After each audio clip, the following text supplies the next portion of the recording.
Kalau mundur ke belakang, ya dihajar tentaranya Firaun. Pada saat itu turunlah wahyu, Nabi Musa diperintahkan oleh Allah Subhanahu wa Ta'ala untuk melemparkan tongkatnya. Tongkatnya dipukulkan di laut. Dengan izin Allah Subhanahu wa Ta'ala, Laut Merah itu terbelah sehingga ada jalan yang membentang. Kemudian Nabi Musa dan kaumnya Bani Israel itu bisa lari ya, di tengah-tengah laut. Kanan kirinya laut, tapi Nabi Musa dan kaumnya bisa lari ke sana. Kemudian ketika Nabi Musa dan kaumnya sampai ke pantai, sementara Firaun dan tentaranya masih di tengah laut, laut itu kemudian menyatu kembali. Dan akhirnya Firaun dan juga tentaranya mati. Nah, kalau jenazah Firaun kemudian diabadikan memang dijamin oleh Allah Subhanahu wa Ta'ala sampai sekarang jenazahnya itu masih.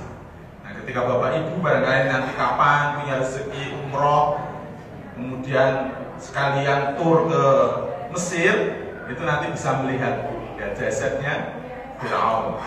Gitu ya. Nah, kemudian saat itulah Nabi Musa dan kaumnya itu bersyukur kepada Allah Subhanahu wa Ta'ala sehingga kemudian menjalankan ibadah puasa Asyura. Nah, ya. Jadi salah satu sejarahnya puasa Asyura itu seperti itu. Ya, sehingga puasa itu dilakukan terus-menerus sampai Rasulullah itu sebelum diangkat menjadi nabi itu juga sudah biasa puasa Asyura, puasa tanggal 10 Muharram. Dan akhirnya kemudian sampai sekarang puasa ini disunnahkan kepada umatnya Nabi Muhammad Sallallahu Alaihi Wasallam sampai ke kita sekarang ini, sehingga kita juga melaksanakan yang namanya puasa Asyura, puasa tanggal 10 Muharram yang hari ini insya Allah, yang pahalanya insya Allah bisa menghapus dosa-dosa setahun yang telah lalu. Kemudian kejadian yang selanjutnya adalah pada bulan Muharram ini ternyata juga ada kejadian yang luar biasa yang dialami oleh Nabi Nuh alaihi salam. Nabi Nuh alaihi salam. Nabi Nuh alaihi salam ini merupakan Nabi ulul azmi minar rusul.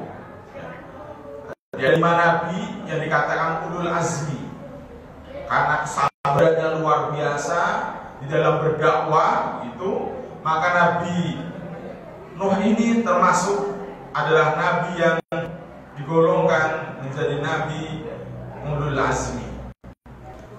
Kita ketahui bersama Nabi Nuh ini berdakwah kepada umatnya, kepada kaumnya itu ratusan tahun. Sekitar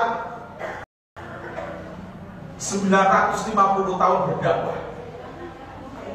Pengikutnya berapa umatnya? Sekitar 80 orang.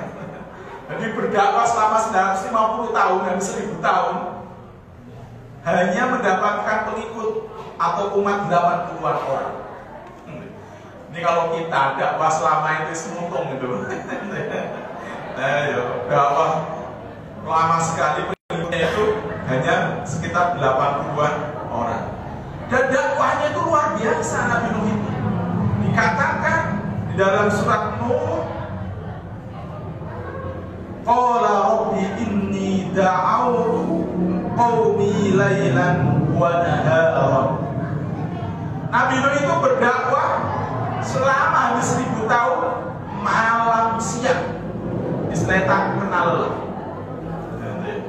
Tetapi apa yang dilakukan oleh pengikutnya atau oleh kaumnya itu, falam yazidhum du'ai illa firara.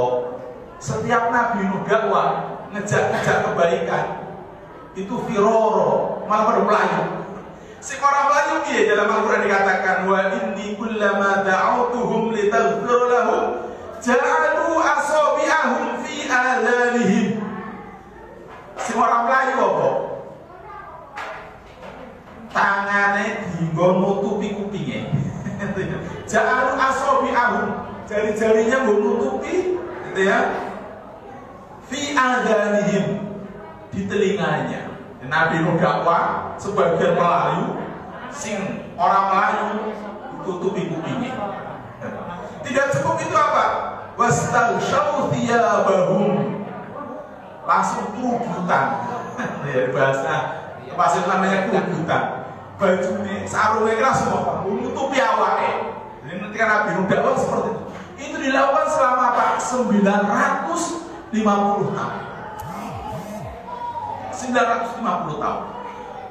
Nah, ini zaman dia, Nabi-Nabi sebelum Nabi Muhammad itu, ketika umatnya, kaumnya itu durhaka kepada Allah, kaumnya itu tidak mau menerima dakwah, maka rata-rata Nabi itu kemudian berdoa supaya kaumnya dihancurkan saja.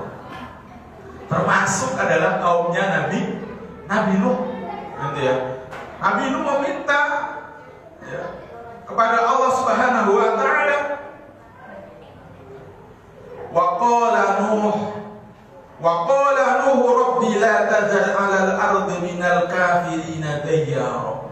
Terus kamane ora gelem terima dakwah, wis mesti kafir-kafir kowe dihancurkan, kowe dihilange wis dari muka bumi ini. Dan ternyata betul. Ternyata betul. Ya, sebelum dihancurkan, Nabi Nuh itu diperintah oleh Allah Subhanahu wa taala untuk membuat perahu. Gawe perahu nih nang dhuwur gunung. Ya kan aneh.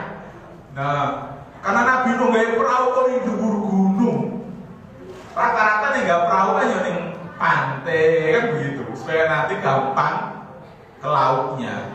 Kalau diperintahkan di dhuwur gunung, sehingga kaumnya ini semakin menjadi-jadi mengatakan bahwa Nabi Nuh ini orang gila, orang stres, orang waras gitu ya, menggawe perahu di gunung gitu ya. Jadi orang yang tidak beriman seperti itu ya.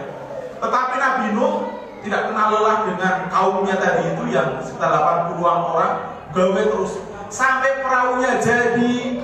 Kemudian barulah diturunkan azab oleh Allah Subhanahu wa taala, dari langit turun air, dari bumi keluar air, sehingga sampai banjir saat itu menenggelamkan seluruh bumi, bahkan